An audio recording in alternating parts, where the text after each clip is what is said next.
Hi, I'm Sally Breckenridge, and today I'm going to do a video on something I call housekeeping that is in all programs: files, options, and printing. These are not the main features of the application, but they are important.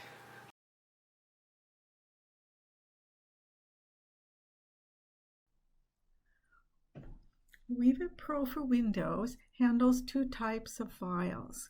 The first file is a binary formatted file which provides saves, fast saves, and loads. It has the extension .wev. Only WeaveIt Pro can read that type of file. I pick Save As. I pick Enter the name of the file. My file. I don't need the extension and it will save it there. Now if I go over to look at the file manager and I look at that folder, I see my file here and there's an image for it. I'll make it there so it's right next to it. It has the same name as the file. We go back to WeaveIt Pro and I can pick the second type of file. The second type of file is a text formatted file that's readable, and it's called a .wif file. So we can save the file as a WIF file. A WIF file is useful because you can exchange it with your friends and email it, or other people, and they can read it in their weaving program even if it's not WeaveIt Pro. So it says it's been saved, and we can go look at the file manager, and we now see that there's a myfile JPEG, that's the image, a myfile.weave, that's the fast loading binary file, and there's a file called myfile.wif. If I look at that quickly, and we will open it with Notepad, you can see that it's a text file. I can scroll down, I see the threading and treadling. It's sort of readable. We'll exit that. And we'll go back and look at the file manager some more. You can see that there are 4 folders here. Blocks store your customized block substitutions. Colors store your custom color palettes. We'll come back to samples. Yarn store your yarn sets for the different types of yarn vendors. Let's look at the samples folder. You can see that there are a lot of folders of samples that come with the program. We can pick one sample and you can see that there's a lot of samples. We'll just open one quickly and it opens. Here we'll put that back up there so that it's more visible. And you can see the sample folder. I'm going to close that one. And I'm going to close this one. If we look at the file menu, we can also see that we can save the file as a graphic. It can be just a plain JPEG without the threading, or it can have the threading. So that way you can make a copy of it. So let's save it as a JPEG with threading. So it's called My File We Copy, and so we're going to save that. We'll look at that in a minute, and we'll go back and we'll look at that. It's in the file manager. And go over to WeaveIt Files. Here's My File Copy, and you see that it's a JPEG file, and it's an actual copy. Another way to make a copy is to go over to Tools menu and pick Copy Image. Here you can select the entire drawdown shown, or you can select a region and you can save it as a JPEG or as a bitmap. So let's just pick a region and we're going to save it as a JPEG. But when we get over here, we see the crosshairs and we can just save the portion that we're interested in. So let's say we want to just save this much of it. Or actually, let's just save this much of it. And we pick OK. And that's in the folder, and this time we're going to say copied region. Save.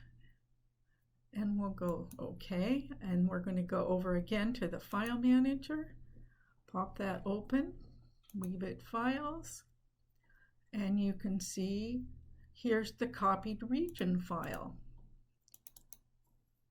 So that's another way to make images. You can copy it into newsletters or articles that you're writing and get just as much or as much detail as you want.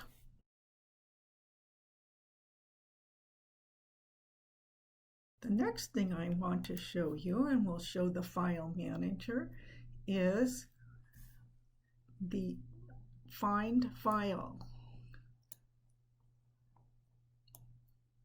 That up here, more visible. If you look at all your files, you can pick different files. It's listed up here. You see a list of the folders that you can add. Those are the folders I add. If I open this folder WeaveIt file and I pick that file and I double click it, I see my two files, or I can pick fill list. If I pick my file, you'll see that it displays the icon in the upper right corner. If I go over to open this folder and I zoom down to the things and we pick another one and another folder, this time Crackle, and you'll see there's 3 files in it. If I click on one, I can see each of the images in those 3 files. Not only can I see that, if I move these in here a little, you can see how many shafts and treadles each of these files has.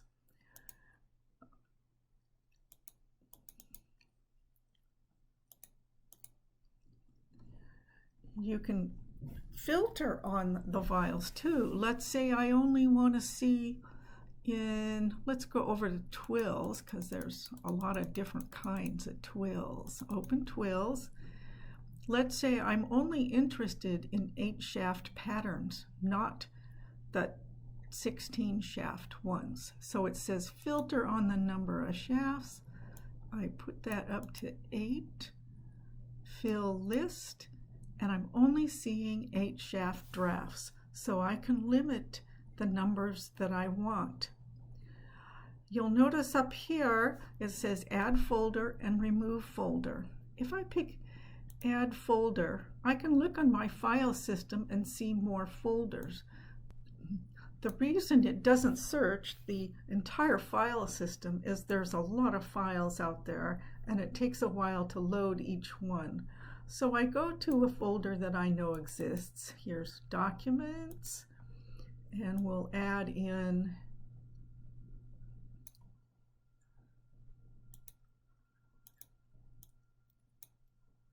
WeaveIt patterns. That's the one I want to add. And I navigate to that folder, select it, and then pick OK. Now in the dialog here, if I reduce it, you now see 3 folders where I keep files. WeaveIt files, Weave patterns, Woven patterns. Weave patterns is the ones I just added. I can click on it and say fill list. I don't have any. It says 8 shaft twills, but there must not be any in there. Let's unclick this and then fill list, and you'll see all of them in that folder were 16. If I click that folder, there's just 1 in there. Don't ask me why. I just picked them. But that's the scheme here, that you can go in and see, filter your things on different things that you're looking for. Another thing that you can do is, we are in an 8-shaft thing, so let's go find some 8-shaft patterns, and we can find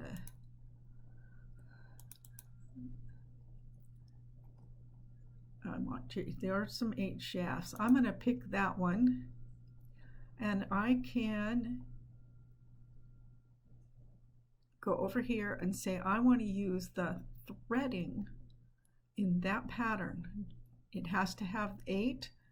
We have 8 in this draft, so I can say use that threading, and you can see it changed it to use the threading that was in the file that we selected.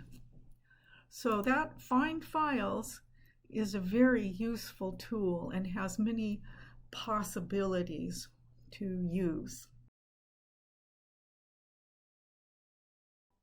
Now we're going to look at the options that are available in WeaveIt Pro.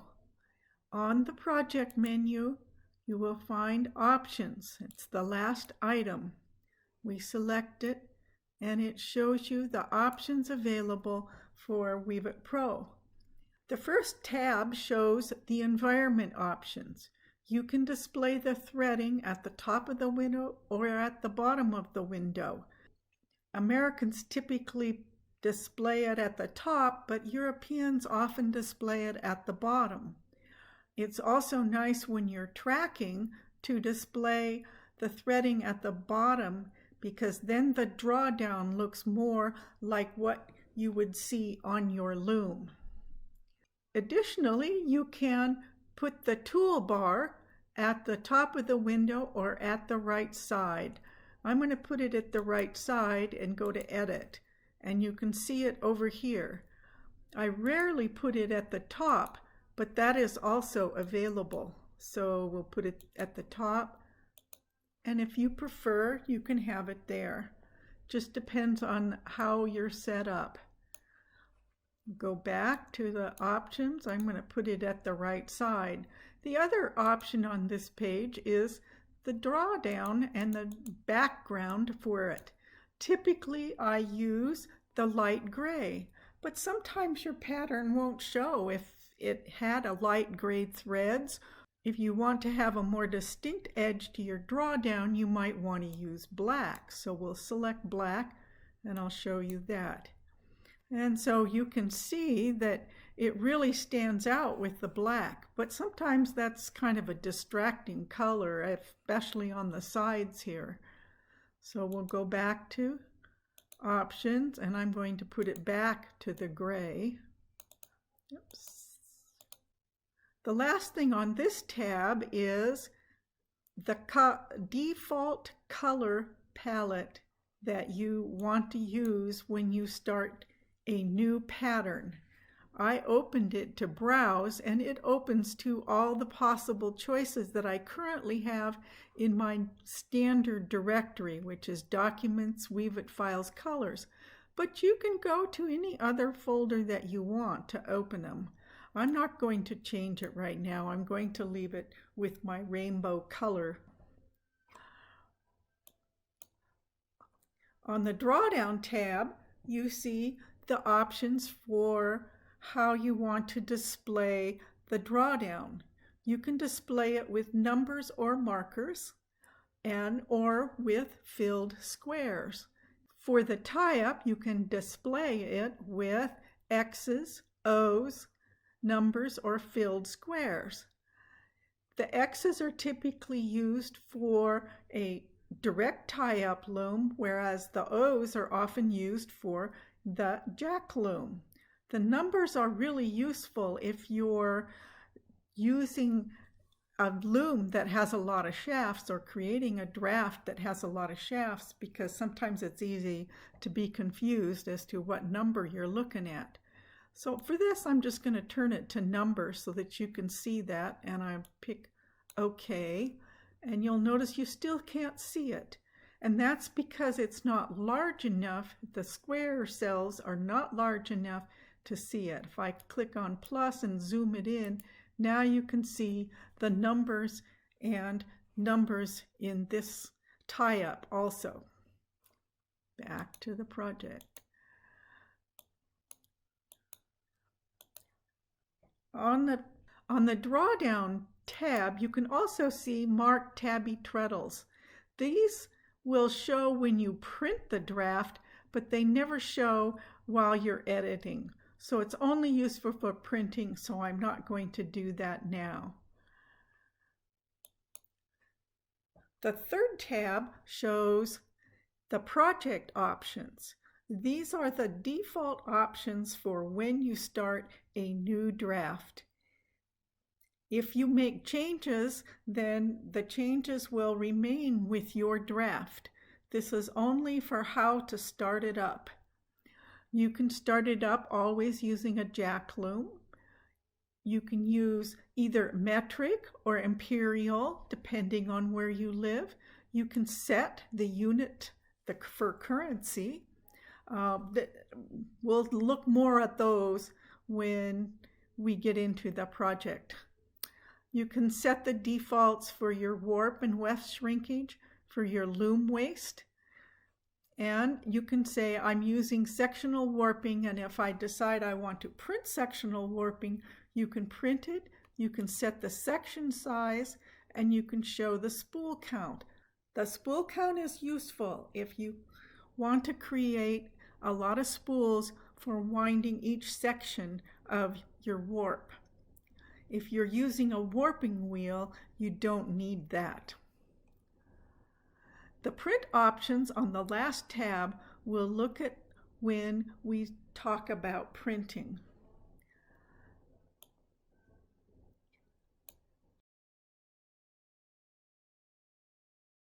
The last section that I want to talk about is printing.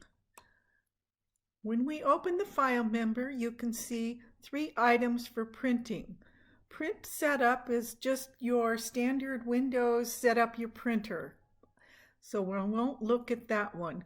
Print just says pick all the options you want and print it.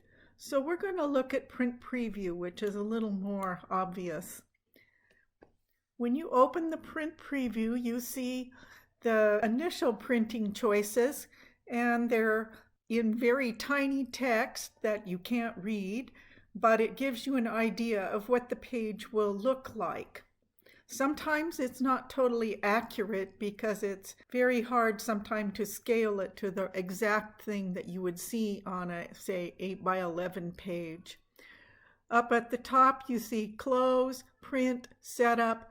These 2 go to the options that you saw on the file menu, and then options. That's what we're going to look at. They are on the options tab, and you can set all the various options for doing your printing.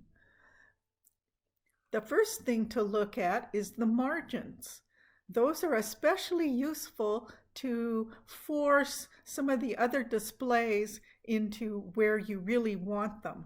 For example, if you were to print the threading, and let's say you picked Weave Pattern to print, and it printed out the threading, but it left one thread on the next line, and that's a bit annoying because it's not visually with the other. You can use the margins to adjust the width so that it will either display it on the one line or display more of it on the second line.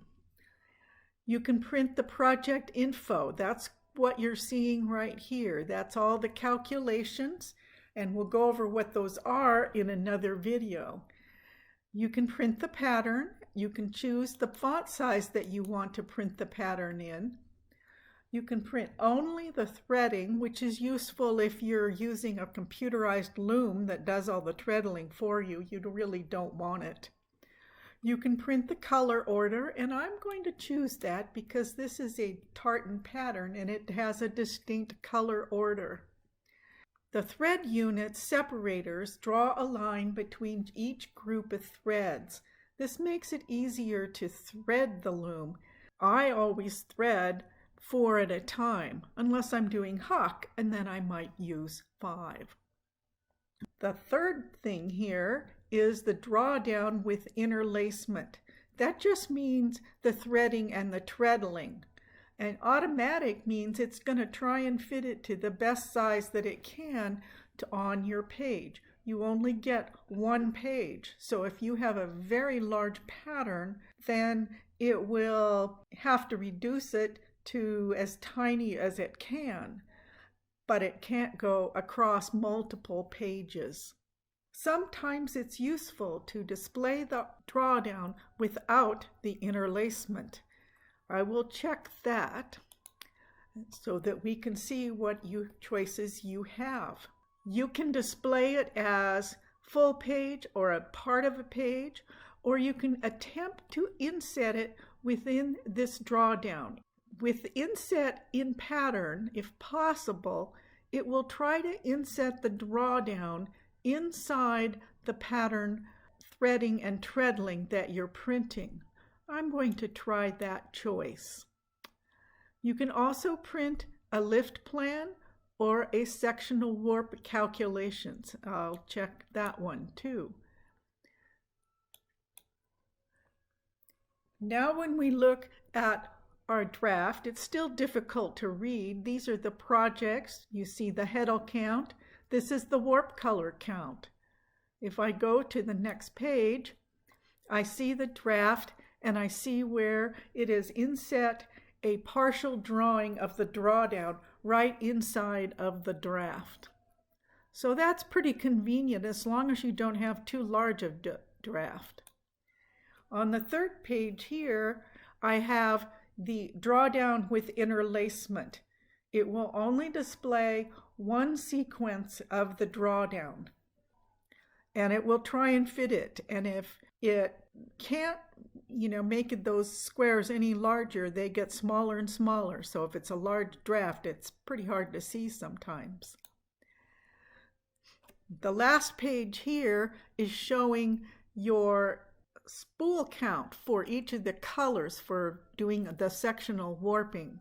It's difficult to see this in the video, and you will need to print it. So that's how I do it. When you're done, you pick print. It then goes over and prints it and sends it to your printer. That's the end of the housekeeping features that I'm talking about in this video.